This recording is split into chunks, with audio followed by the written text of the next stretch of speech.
In our family, nightly readings were a highlight of the day. In 4th grade, she was introduced to her dear friend Harry. And from that point on, literature's role in her life took on exponential importance. I was 10 when I came home from Barnes & Noble with my mom, carrying a paperback featuring a bespectacled 11-year-old boy. By the following summer, I had flown through the first 3 books in Harry's story, devouring invisibility cloaks, brushes with danger, and deepening friendships as if they were every flavor beans. And when my dad brought the Goblet of Fire home for me from the mall, I flew through that one too. 636 pages in under a week. And then, for the first time, I had to wait. 3 years of waiting. 3 years of wondering what would happen next. At the end of those 3 years, I was almost 14, having caught up to Harry's age while his world was on pause. In the meantime, I had brought my dad and my 2 younger siblings into the magic of the Wizarding World too, sharing my books among them. When the long-awaited release date arrived, my family was spending a week at the beach. My dad went on his own late at night, and I think in the rain, to the little bookshop on the boardwalk to wait in line for 4 copies, so that we all could jump in at once. I managed to settle in for a few hours of sleep before, sometime around 12:30 or 1, I felt the pressure of a very heavy book at the end of my bed. I bolted up and turned on the light before flipping open the cover, careful not to crease the pristine book jacket. I scanned the chapter headings and let myself fall into chapter 1. Momentarily satisfied, I pulled myself away and fell asleep with the promise of magic ahead. I spent the next few days totally immersed in the story, taking breaks only for the absolute necessities. Not even my dad could keep up with me, despite his efforts to read past me into the night.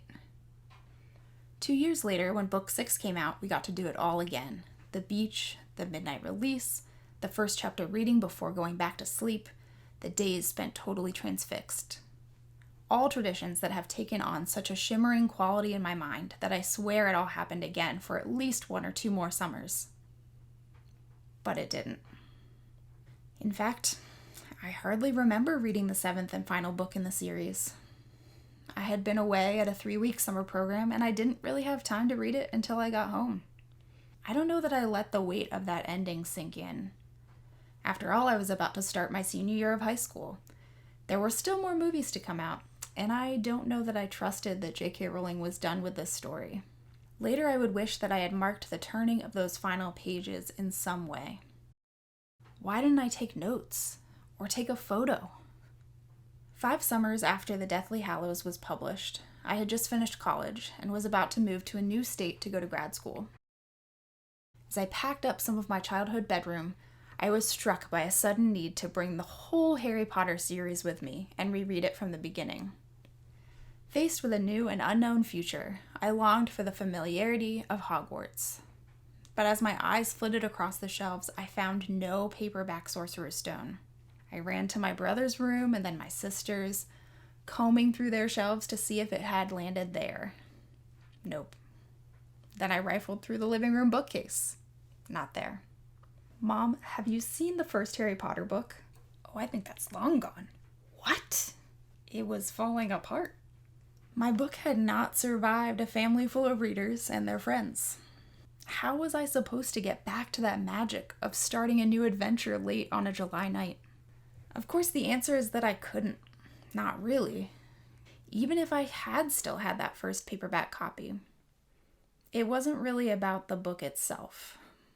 The particular kind of magic that shimmers in my memory is about me being 10 and 14 and not knowing what would happen next in the story I was so immersed in. I couldn't have known then what an impact The Boy Who Lived was going to have on the world and on me. I couldn't have known that I was living moments that I would want so badly to return to. And it took some time for me to mourn that. But after a while, I realized that although I couldn't go back, I could carry it forward with me. The Christmas after I started grad school, I received my own fresh set of Harry Potter books. It came in this great cardboard box, designed as Harry's trunk. I soon set out on what I think was my first full reading of all 7 books together, and I was surprised by how many wonderful moments I had forgotten.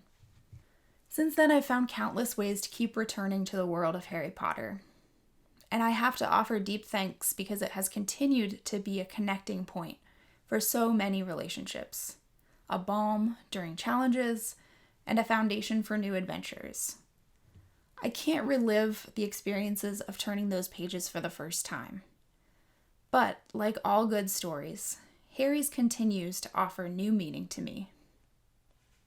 J.K. Rowling provided the means of bonding a father with his children, and I profusely thank her for that, for her contribution to our evolution as a family even, and my connections with Julia.